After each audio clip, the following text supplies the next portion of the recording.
If you want power, stop behaving like the prey. In public, every move you make is a signal. Every word, every laugh, every glance is either a display of control or a surrender of it. You're either ascending the invisible social hierarchy, or you're bleeding status by the second. And here's the bitter truth. Most people are giving their power away for free, and they don't even realize it. Niccolo Machiavelli once said, "Everyone sees what you appear to be. Few experience what you really are." Understand what he meant. Public perception is not reality, but it dictates your reality. In the court of public opinion, image is substance. That means your self-control in public, your image, your conduct, your restraint is not just manners. It's warfare. It's reputation, armor.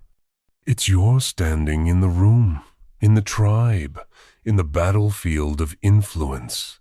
So, today, we're not talking about etiquette.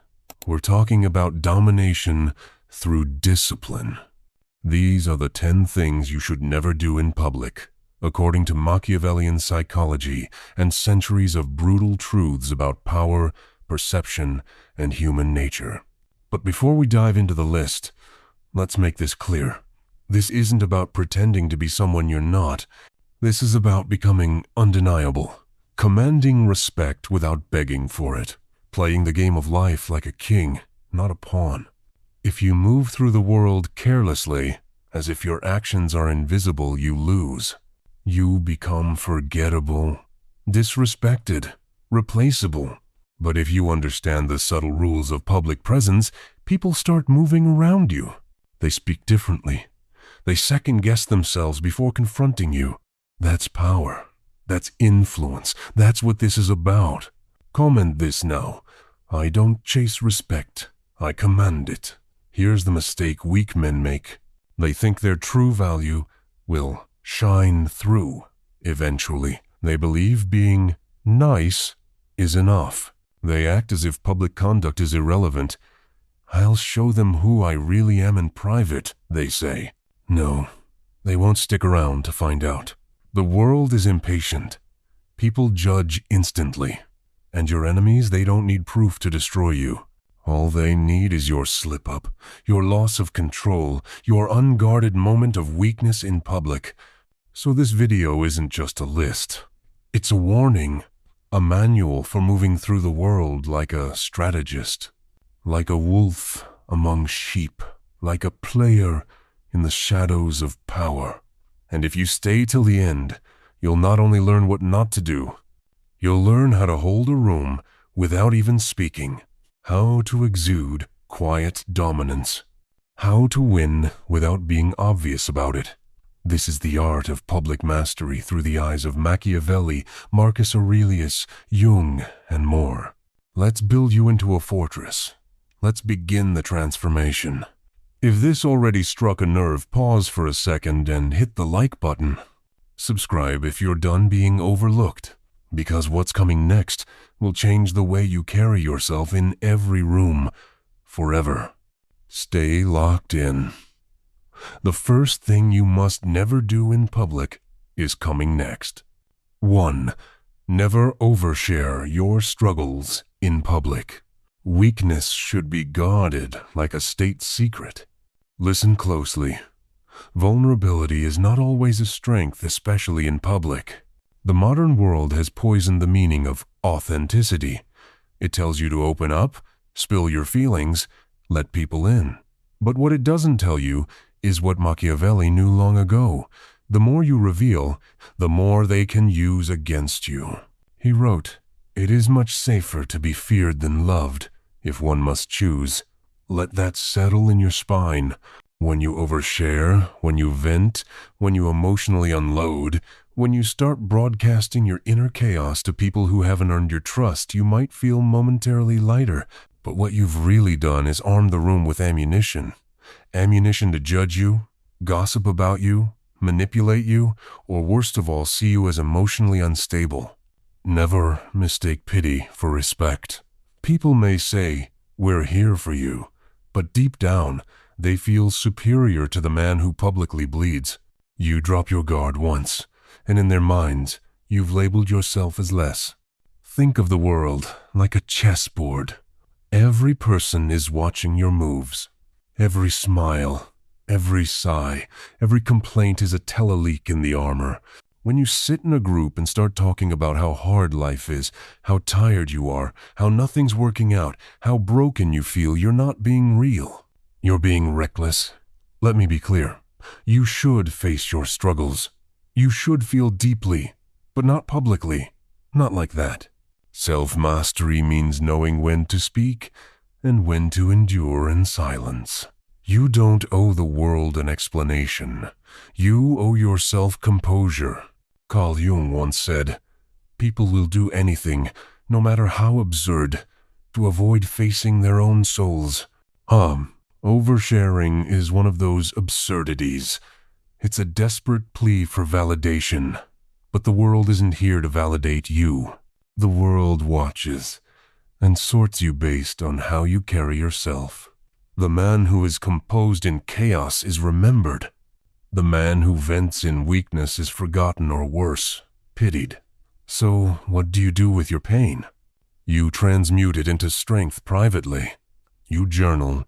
You train. You meditate. You speak with one trusted brother, not with the crowd. You show the world the scars after they've healed, not while you're still bleeding. Because in the public arena, you are always being assessed. And whether you like it or not, people will not respect a man who can't regulate himself. Comment this now. I suffer in silence. I rise in strength. That is the creed of the resilient, the discreet, the untouchable. Be the man they wonder about, not the one they whisper about. And here's the twist. When you carry yourself with stoic poise, when you don't fold publicly, when you don't complain, people start respecting you without knowing why. They sense your depth. They sense your strength. They see a man who doesn't leak energy. That's the man who gets the job. That's the man who earns loyalty. That's the man who builds empires. Let this sink in. If people are only aware of your pain, they'll never respect your power. So from this day forward, never overshare your struggles in public. You're not hiding them. You're mastering them. And if this hit you like a gut punch, like it woke something up inside you, smash that like button and subscribe. Because the next rule? It's the silent destroyer of public power. And 90% of men break it daily, without knowing it. Stay with me. What's coming next will sharpen your instincts like a blade. 2. Never laugh too easily. Laughter is a signal, and most people are using it like a white flag. When you laugh too often, too quickly, too eagerly, you aren't bonding. You're broadcasting submission. Let me make this brutally clear. If you're the guy who's always chuckling, giggling, or grinning in every conversation, they're not taking you seriously. You become the jester, the background noise, the agreeable clown that makes everyone feel superior. And nobody follows the clown. They follow the king. Nietzsche once said, "He who cannot command himself must obey." When you laugh excessively, you're not in control of yourself. You're emotionally reactive. And worse, you're signaling that you want to be liked more than you want to be respected. Let that sink in. You are trading power for approval, and in doing so, you disqualify yourself from leadership, dominance, and respect. Think about the great men of history: Marcus Aurelius, Napoleon, Malcolm X. Do you think any of them laughed to fill silence, or to make people like them? No, because they understood that presence is power, and power is not performative. Now, I'm not saying never laugh. I'm not saying walk around with a stone face all day. But here's the principle. Your laughter must be earned. Let me repeat that. Your laughter must be earned. That means you don't laugh unless something genuinely deserves your amusement. Not every joke, not every attempt. You set the standard for what's actually funny, and in doing so, you elevate your presence. People respect the man whose emotions are rare, deliberate, and controlled. There's a deep psychological truth here. The more rare a resource is, the more valuable it becomes. This applies to your attention, your approval, your emotional reactions. Give them too freely, and you become common.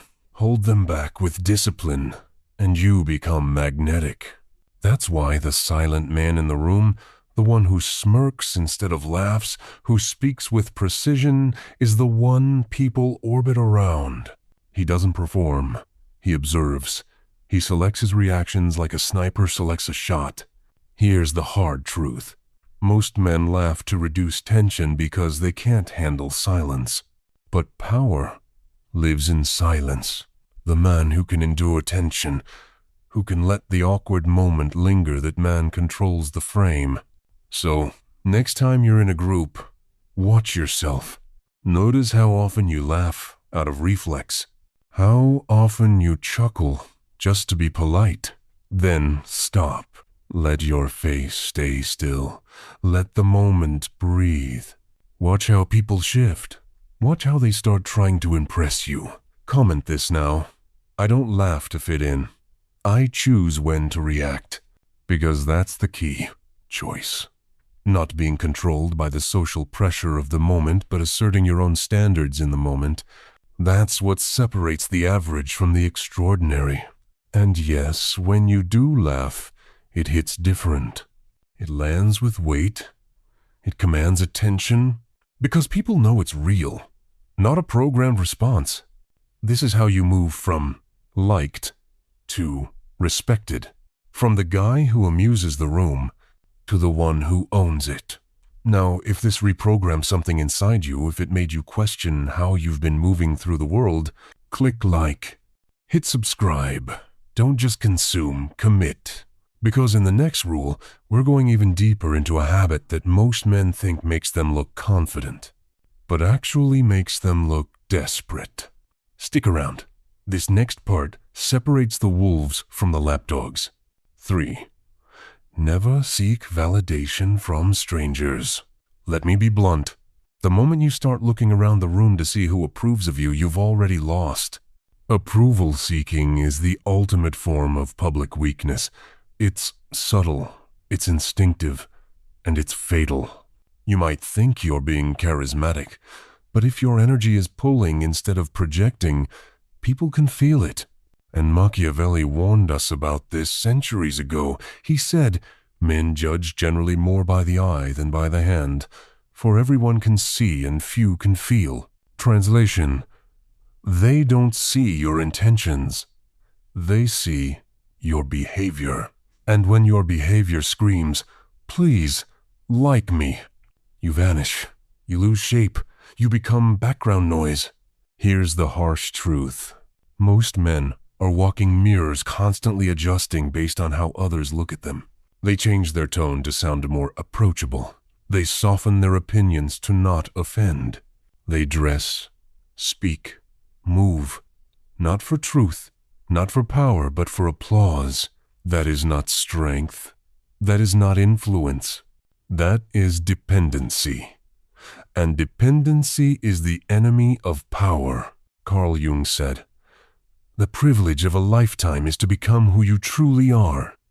But you can't become anything if you're addicted to public approval.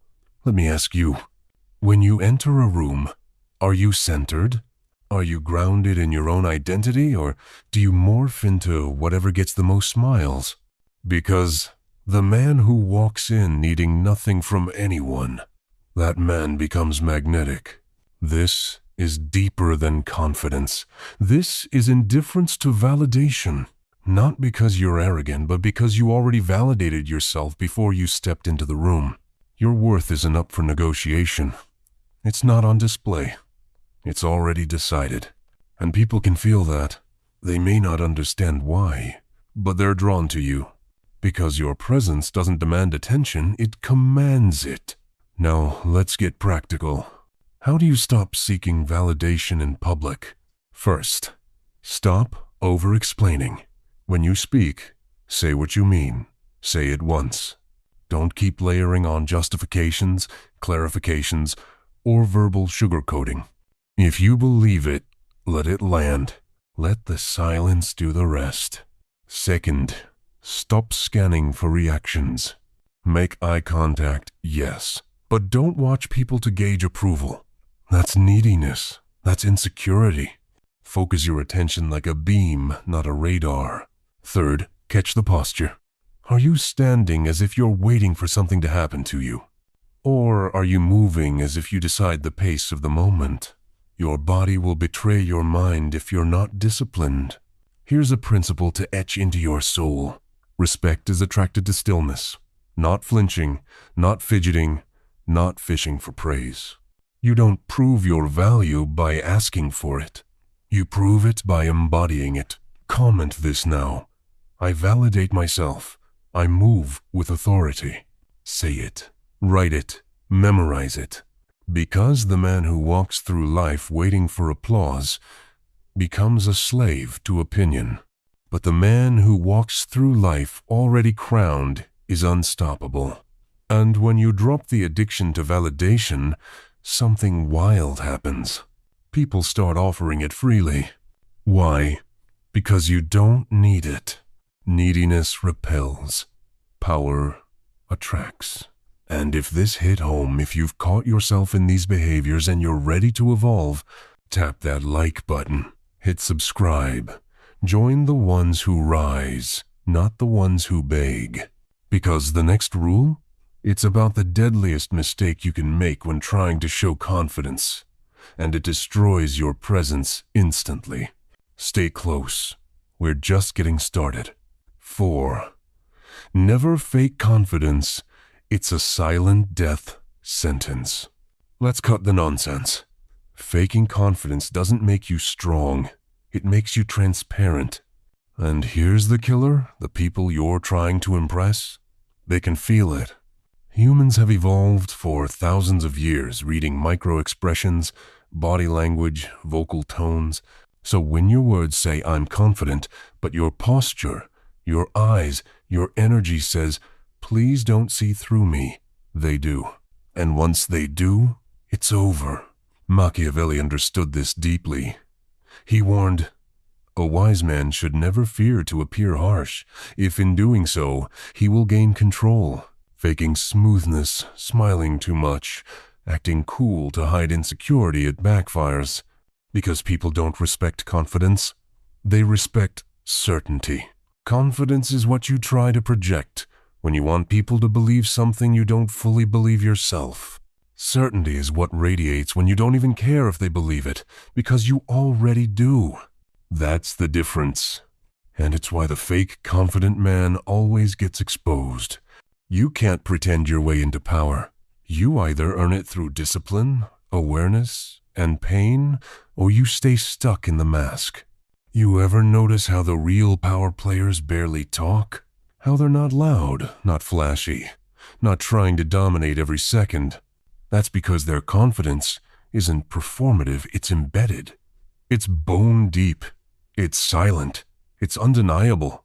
Carl Jung said, until you make the unconscious conscious, it will direct your life, and you will call it fate. Fake confidence is unconscious behavior, a reaction to fear. You're trying to convince yourself you're okay, instead of becoming the man who doesn't need to. So what do you do instead? You stop trying to act like the man, and you start building the man. That means get in shape. Strength changes how you breathe, how you move, how you stand. Read. Knowledge arms your mind with sharpness and presence. Meditate. Silence your mind so you don't overthink in public spaces. Face discomfort daily. Take cold showers. Do hard things. Speak your mind not for the results, but to kill fear. Because real confidence isn't loud. It's not jokes, bravado, or swagger. It's restraint. It's calm. It's unbothered clarity. And once you stop trying to appear confident, you become dangerous. Why? Because you're not playing the performance game anymore. You're playing the power game. People don't respect confidence. They respect evidence. So every rep, every risk, every hour in the dark builds you into a man who no longer needs to prove anything. You just walk in, and people feel it. Comment this now. I don't fake confidence. I embody certainty. Here's the litmus test. If you walked into a room, said nothing, and sat still, would they feel you? Would your energy demand respect without explanation? If the answer's no, don't fake it. Fix it.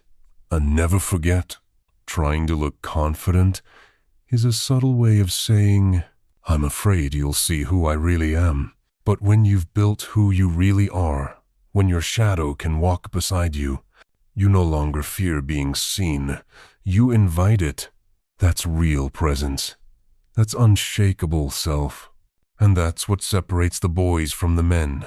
If this lit a fire under you, if it exposed your mask, then you know what to do. Like, subscribe, join the mission. Because the next rule, it's about the most socially acceptable form of self-sabotage and how it's draining your power every single day. Stay alert. The weak won't survive what's coming next. 5. Never complain, not even once. Let me make this crystal clear. Every time you complain in public, you shrink. Not just in stature, but in perception. You look weaker. You sound smaller. You become forgettable. Here's the hard truth. The world isn't listening for your pain. It's listening for your power. Machiavelli said, the first method for estimating the intelligence of a ruler is to look at the men he has around him. Now apply that to yourself if you complain. What kind of men will surround you? Weak ones, sympathizers, enablers, not warriors, not allies. Because high-value people are repelled by low-energy talk. Complaining is spiritual vomiting. It shows a lack of discipline over your own mind. It's a public confession that you are not in control. It's a verbal admission that the world is bigger than you, tougher than you, more powerful than you. And the moment you speak that into existence, people believe it. They file you away as one of the tired ones. Oh, not a man to be followed, not a man to be trusted, not a man to be remembered. And let's be honest, what actually changes when you complain? Nothing. It doesn't solve the problem. It doesn't earn respect. It doesn't make people want to help. All it does is fracture your image. It signals to the room that your emotions control you, not the other way around. The Stoics knew this better than anyone. Marcus Aurelius, in his Meditations, wrote, "You have power over your mind, not outside events. Realize this, and you will find strength." That's the code. That's the doctrine. When something goes wrong, when something stings, when life slaps you sideways, you say nothing. Not because you're numb, but because you're in control. You don't feed your pain attention. You channel it. You don't announce your struggle. You transcend it in silence, in motion, in action. Because real strength doesn't explain itself. It endures. It adapts. It outlasts. And if you think venting helps, you're wrong. You're reinforcing a victim mindset. You're rehearsing defeat. You're programming yourself to expect sympathy instead of results. Let's make this tactical. Step 1. Create a no-complaint policy. For the next 30 days, don't speak negatively about your life, your body, your job, your relationships out loud. Not once. Catch the words before they escape. Kill them in the throat. Because every complaint is a brick in the wall between you and your potential. Step 2. Transmute frustration into fuel. If something bothers you, Don't voice it, convert it. Lift heavier, work longer, meditate deeper. Speak less, move more. Let people feel the change before they ever hear about it. Step 3. Associate with men who don't complain. Surround yourself with men who speak solutions, not problems. That's how you grow. That's how you win. Comment this now. I don't complain. I conquer. Let that be your code, your creed, your mental armor. And watch what happens. Watch how people start deferring to you. Watch how rooms open up. Watch how your silence becomes more powerful than their noise. Because here's what nobody tells you. The loudest man in the room is not the most respected, the most composed man island. And when you stop leaking your power through complaints, you build pressure, you build focus, you build momentum. That's how kings are made. In silence, in self-command, in the fire. If this cut deep, if you've caught yourself in the act, and you're ready to break the habit, hit like, subscribe. Join the men who carry weight, not the ones who offload it. Because the next rule? It's a brutal mirror, and it exposes 99% of people without them even knowing. Get ready. The next part is where illusions get shattered. 6. Never talk too much. Let's get one thing straight. Words are not free. They're currency. And the man who spends recklessly goes broke. In public, talking too much is the fastest way to reveal your ignorance, your insecurity, and your lack of power. Why? Because true strength doesn't feel the need to fill silence. It uses silence as a weapon. Niccolo Machiavelli understood this deeply. He wrote, "A prudent man should always follow in the footsteps of great men and imitate those who have been outstanding." And every great man, every leader, philosopher, strategist knew when to shut up. Excessive talking is the signature of the undisciplined, the man who's unsure, the man who overcompensates. He floods the space with words because he's terrified of being misunderstood or worse, being irrelevant. But here's the paradox. The more you talk, the less they listen. The more you explain, the less impact you make. And the more you reveal, the more leverage you hand over. Mystery creates gravity. Silence creates weight. Why do you think everyone pays attention when a quiet man finally speaks? It's not just what he says, it's how rare it is that he speaks at all. His words carry value because they're not cheap, because they're not desperate. Carl Jung put it this way: the ability to be silent is a sign of maturity, of self-control, and of depth. Let that burn in your mind. So here's the breakdown.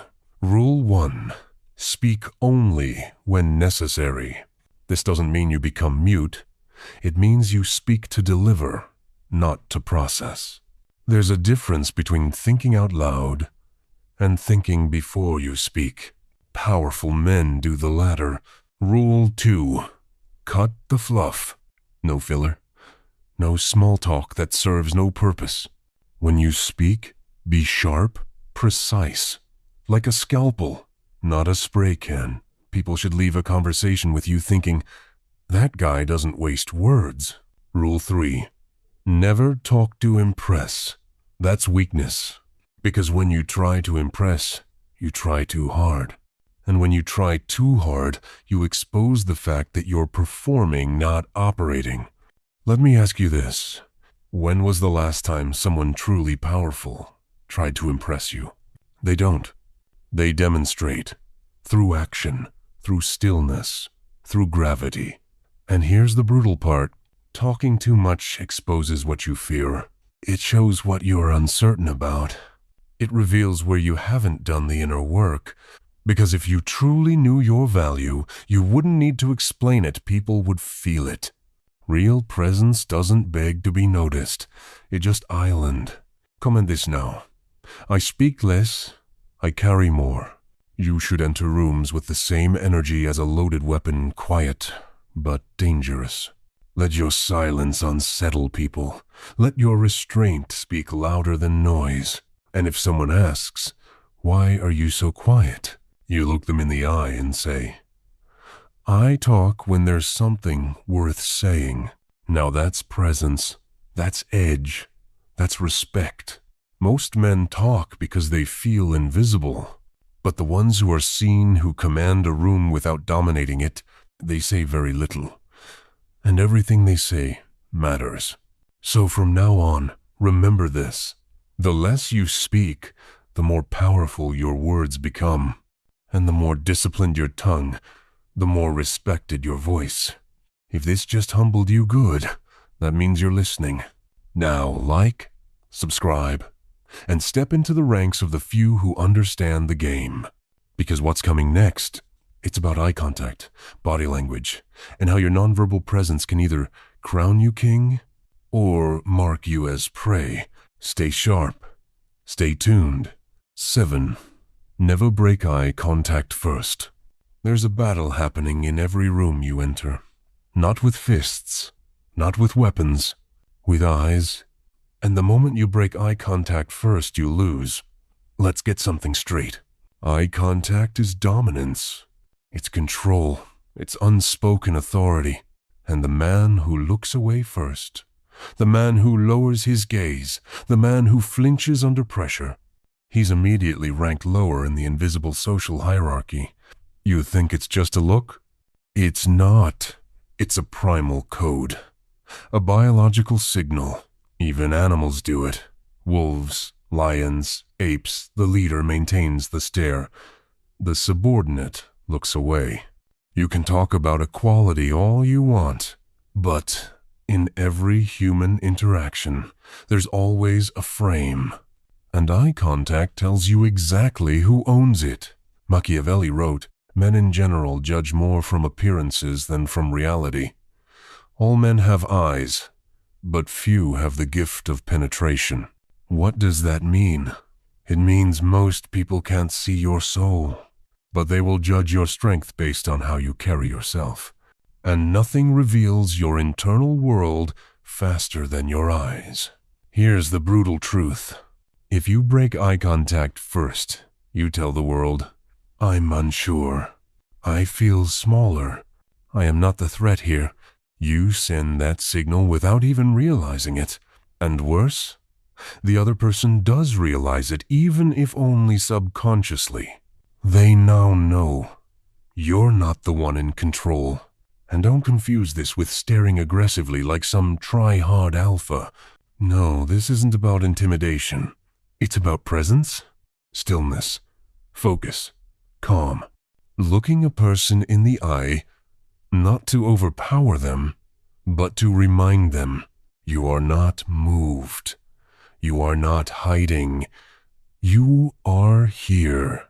Step 1. Train the stare. Start small. When someone talks to you, hold their gaze. Don't fidget. Don't look at the ground. Don't dart your eyes around like a child. Just hold the gaze calmly, naturally. If it feels uncomfortable, good. That's where the growth island. Discomfort is the furnace of transformation. Step 2. Break it on your terms. If you do look away, do it slowly, deliberately, with control, not out of fear, out of choice. That's the difference between retreat and redirection. Step 3. Practice in high-pressure moments. In arguments, in negotiations, in job interviews, in conflict. Hold your ground with your eyes. Because your words might be polished, but your eyes are where people look to see if you believe what you're saying. Carl Jung said, "The eyes are the window to the soul." So ask yourself, what do your windows reveal? A storm or a fortress? Comment this now. I don't flinch. I hold the frame. This is not about being scary. This is about being certain. Because in a world full of anxious eyes, the man who holds calm, steady eye contact becomes the anchor. He becomes the frame, and the frame rules the interaction. Let's go deeper. In group settings, The one who controls the room is the one whose gaze people return to. Why? Because he's not darting, he's not frantic. He owns his space and others fall into orbit around it. So from now on, no more nervous glancing, no more breaking eye contact when you speak to women, to bosses, to challengers. You meet their gaze. You own your breath, and you let them adjust to you. You don't need to prove anything. You just need to stop apologizing with your eyes.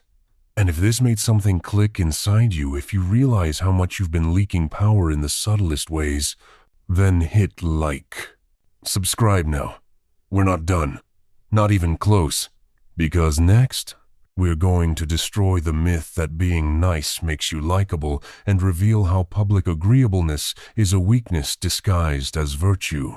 Keep your eyes open. This next truth, it will piss you off before it sets you free. 8. Never be overly agreeable. Let's rip the mask off this lie. Being overly agreeable is not kindness, it's cowardice. The modern world rewards softness with empty praise. Be nice. Don't rock the boat. Just go along to get along. That's not moral advice. That's psychological sedation. Niccolo Machiavelli warned us about this centuries ago. He wrote, "It is better to be feared than loved if you cannot be both." Why? Because love based on weakness is fragile. Fear based on respect, that endures. Now let's be clear. I'm not telling you to be hostile. I'm telling you to be sovereign. And sovereignty doesn't bend to every opinion in the room. The overly agreeable man? He avoids conflict at all costs. He nods at everything. Laughs at jokes he doesn't find funny. Bites his tongue when truth is burning in his chest. He trades his spine for social comfort. And here's what he doesn't realize. Every time you betray your beliefs to make people comfortable, you bleed status. Every time you say yes when you mean no, you teach the world that your boundaries are for sale. People don't admire agreeable men. They use them. They manipulate them.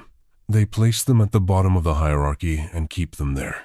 Carl Jung once said, "The most terrifying thing is to accept oneself completely." That's what agreeableness avoids: acceptance of your full, raw, unapologetic self. Because that self is not always likable. That self has opinions, standards, convictions. That self walks into a room and doesn't look around to adjust. He demands the room adjust to him. Let me give you the cold strategy. Step 1. Practice friction. Disagree out loud, calmly. When someone says something you don't agree with, challenge it. Not emotionally, intellectually. Let your presence carry weight. Let your voice carry edge. Step 2. Stop apologizing for your standards. If you don't want to go somewhere, say no. If something offends your values, speak it.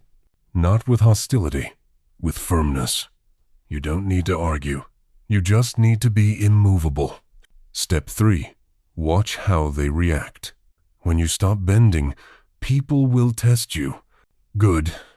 Let them. Let your resistance teach them where the line island.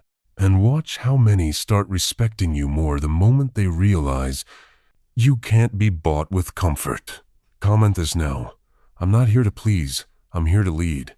Because leadership doesn't follow consensus. It forges its own path and demands others rise to the standard. And you know what happens next? People start aligning with you. Why? Because deep down, everyone craves certainty. And certainty only comes from men who've chosen their values and refuse to dilute them for applause. So from this point forward, no more soft smiles to avoid conflict. No more hiding your opinions like shame. No more reshaping yourself to fit in rooms that don't deserve you. If you feel tension in your chest when you disagree, good. That's the signal you're finally becoming real. And when people try to test you, silence them with stillness. Not rage, not debate, just presence, unmoved, calm. That's the kind of power you can't fake.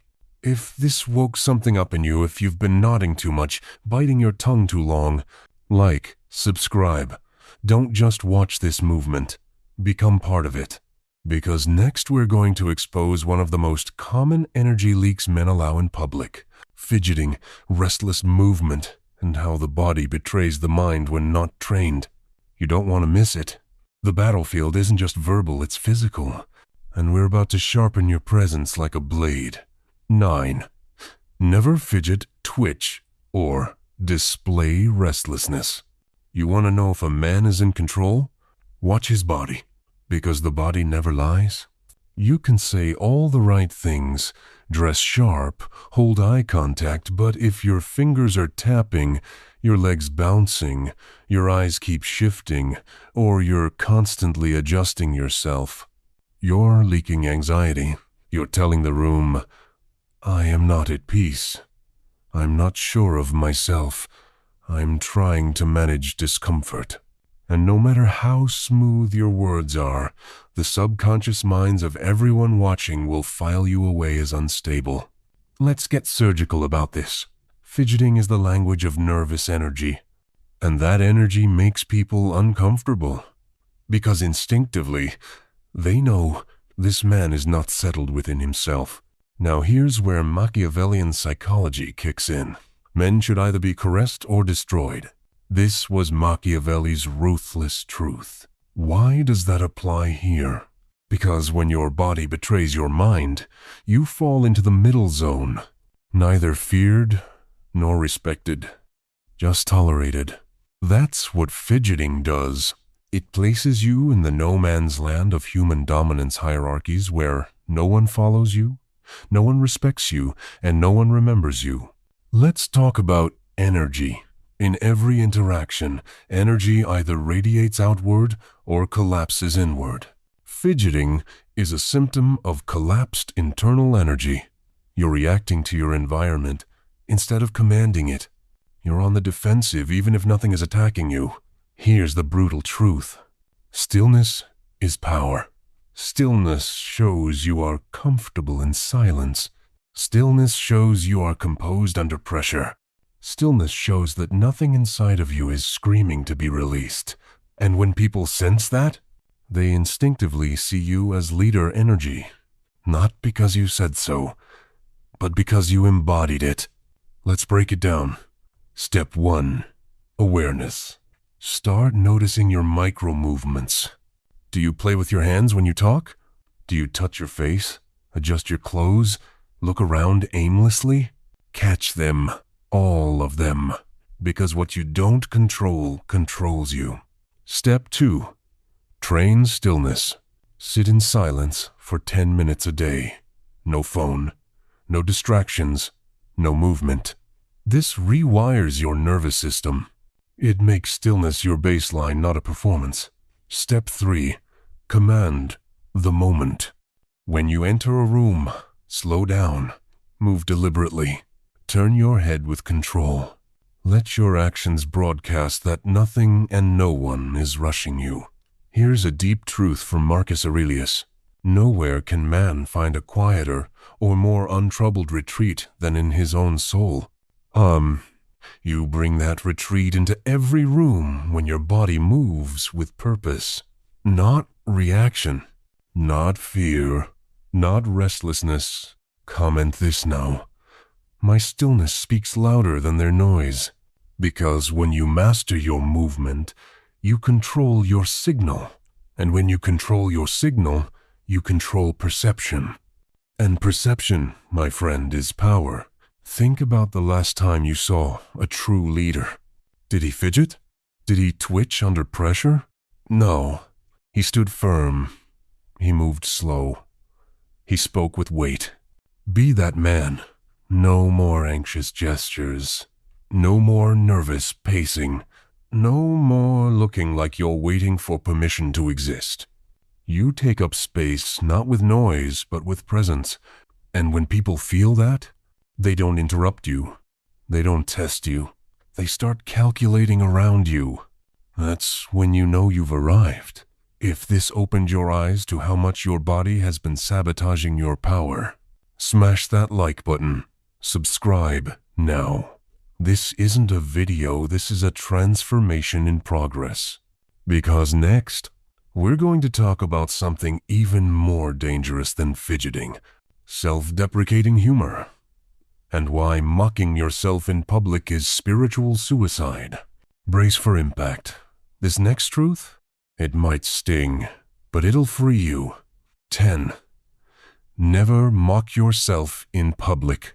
This one might sting, because it's wrapped in humor. It hides behind laughter. But it is self-destruction disguised as charisma. Never, ever, make yourself the joke. Self-deprecating humor is poison. It's socially acceptable. It's even celebrated. But it's spiritual suicide for any man who values self-respect, leadership, and power. Let's break it open. You crack a joke at your own expense. You say, "I'm dumb," or "I always mess this up," or "I'm such a loser," and everyone laughs. You think you're bonding, but you're branding. You are branding yourself as incompetent, weak, forgettable, and the world takes your word for it. Machiavelli would have called it a trap, because a leader who mocks himself undermines his own throne. He wrote, "A prince must have no other object, no other thought, nor take anything else as his profession, but war. Replace war with respect, and the message is clear. You must live in the defense and projection of your own power, not perform self-sabotage to make people comfortable." And yes, I know what you're thinking, but it's funny. It shows I don't take myself too seriously. Wrong. It shows you'll burn your own name just to get a laugh. It shows people that you're willing to publicly chip away at your own status for a moment of approval. And the subconscious mind remembers every word you say about yourself. So when you call yourself stupid, even jokingly, you reinforce that identity. Repetition becomes belief. Belief becomes reality. Carl Jung warned us, what you resist persists. But what you accept and reinforce becomes destiny. You want to be respected? Stop making yourself the punchline. Because here's the truth. Powerful men don't mock themselves.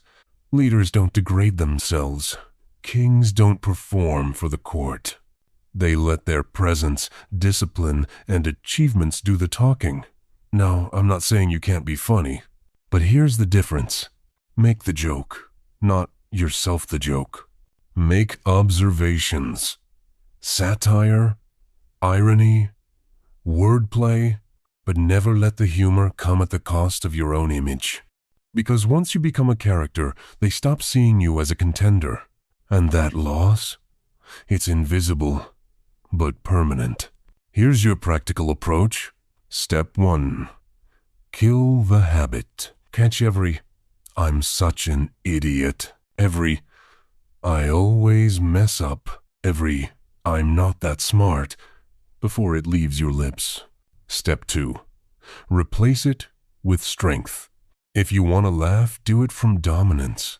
Be sharp, be witty, but never self-effacing, never submissive, never the fool. Step 3. Watch how people change around you. They'll start choosing their words more carefully. They'll sit up straighter, because when you treat yourself like someone who commands respect, others will follow suit. Comment this now. I don't mock myself. I move with pride. And let it become your mantra. Because once you stop undermining your image, you start ascending. Closing statement begins. There you have it. 10 things you should never do in public.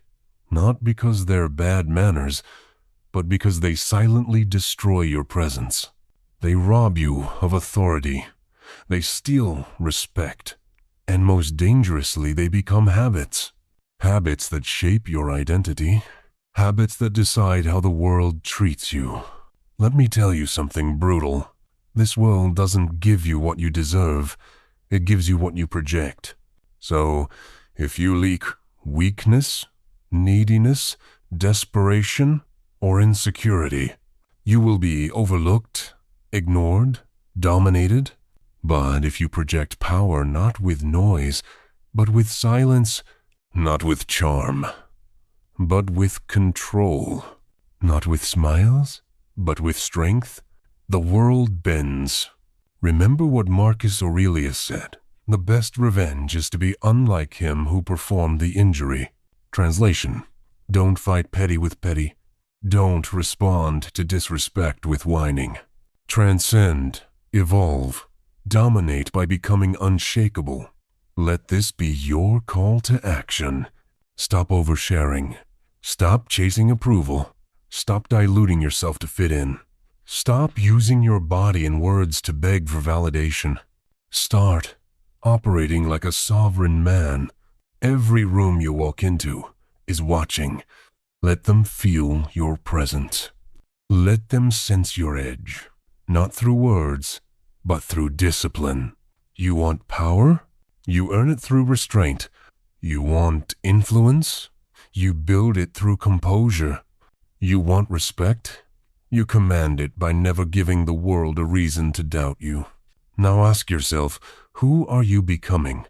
If this message woke something up inside you, if it flipped a switch, like the video. Subscribe right now.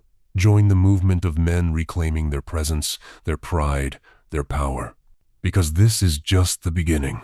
In the next drop, we go deeper into the laws of silence, frame control, and social warfare. Don't miss it. Until then, move like a king, think like a strategist, and carry yourself like someone who answers to no one but the mission.